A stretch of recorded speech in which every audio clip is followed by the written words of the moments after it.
Ош шаардык балдардын жугуштуу оорулар ооруканасында атайын колл-центр 118 борбору ачылган. Ал жерге жарандар кандай гана суроо болбосун атайын тиркеме аркылуу видео чалуу, ошондой эле жөнөкөй чалуу аркылуу дагы кеп кеңешин ала алса болот. Азыр өзүңүздөр көргөндөй мен чалып көрөм.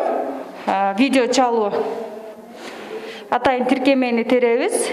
Мен азыр дарыгер менен видео чалуу аркылуу байланышып көрөм. Мына мен дарыгер менен байланыштым. Саламатсызбы, Кайрат мырза? Мен сизге байланышкан себеби көп адамдар менен аралашып жүрөм. Ден соолугума кайдыгер мамиле жасабай, жакындарымда ден соолугун ойлоп, COVID-19га анализ тапшырып койсомбу дедим эле. Кантип тапшырсам болот? Өзүңүздүн туулган жылыңыз, аты жөнүңүздү айтып берсеңиз. Колл-центр бүгүндөн баштап иштей баштады. Борборго каалаган жаран байланышка чыгып, ден соолугуна байланыштуу каалаган суроону берип, дарыгерлерден кеңеш алса болот. Борборго атайын да сыккан 10 дарыгер тандалып алынган. 118 колл-центр күнү түн иштеп, жарандар үчүн кызмат кылат. Саламатсызбы, жаран, колл-центр болуп атабыз. Кандай сурооңуздар бар эле? Ошол колл-центр элдерге жеткиликтүү жана мындай информацияны жеткириш үчүн ушул центрди ачууга азыркы заман талабына ылайык зарыл болуп турат да. Ошону элдер каяка кайрылышын билбейт. Жанагы симптомдору бар неме болгондо көбүнчө азыр үйүндө жатып калгандар көп болуп атат. Анан өздөрүнчө дарылангандар көп болуп атат. Ошолордун жанагы проблемаларын чечкенге ушул биз аракет кылып ушу колл-центр ачып атабыз.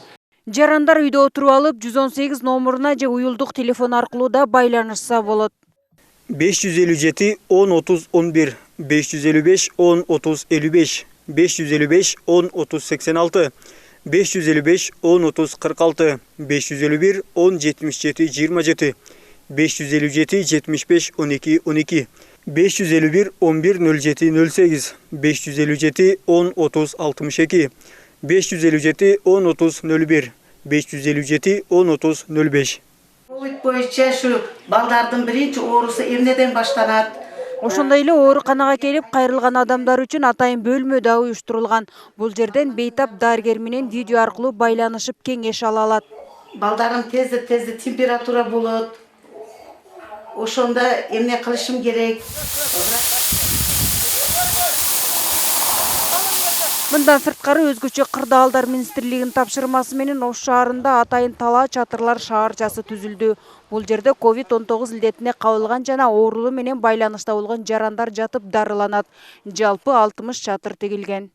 Бул талаа шаарчасы биринчиден ошол ооруканаларга батпай жана дене табы көтөрүлүп, башкача айтканда анализ тапшырабыз деген жарандарды бүт ушул жерде кабыл алып, аларды таза жана булган чаймакка бөлүп, экиге бөлүп жаткырганга атайын талаа шаарчасын уюштурдук.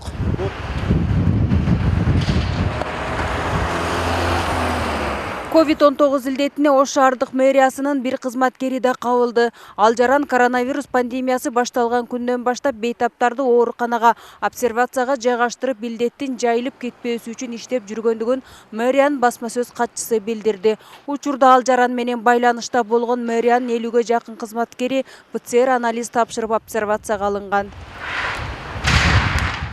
Шаардык мэрия бүгүнкү күндө ошол кадимки эле күчөтүлгөн тартипте иштеп атат. Болгону ашыкча кызматкерлерди, жанагы адистерди, жөнөкөй адистерди үйлөрүндө эле иштеп атат. Ал эми бөлүм башчылары, вице-мэрлер, мэр кадимки тартипте иштеп атат.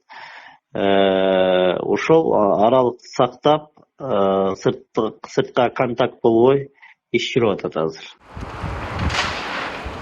Кулачын жайган коронавирус илдети мындан ары жайылып кетпөөсү үчүн ар бир жаран өз ден соолугуна кайдыгер мамиле кылбай, адамдар менен аралыкты сактап, бет кап, кол кап тагынып, мүмкүн болсо үйдө отурууну дарыгерлер эскертет. Фируза Ашымбаева, Айбек Үсөнұлы, Ынтымак.